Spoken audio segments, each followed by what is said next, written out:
দেখুন, আমরা তো অন্তত 15 তারিখ পর্যন্ত আমাদের এই যে অবস্থান বলুন বা আন্দোলন বলুন, সেটা তো আমরা চালিয়ে যাবই। সরকারকে বোঝানোর চেষ্টা তো করবই যে ওনারা যেন আমাদের জন্য অন্তত কিছু ভাবেন বা আমাদের জন্য আলাদা আশ্বস্ত বাণী কিছু শোনান।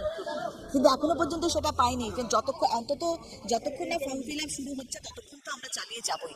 এবার যখন ফর্ম ফিল আপ শুরু হবে তখন সংগঠন যা ডিসিশন নেবে সেটাই হবে। এক্ষুনি সেটা আমি বলতে পারছি না, কিন্তু up to form fill up পর্যন্ত 14ই জুন পর্যন্ত তো আমরা আমাদের আন্দোলন চালিয়ে যাবো। এটুকু আপনাকে আমি বলতে, সেটাই তো প্রশ্ন।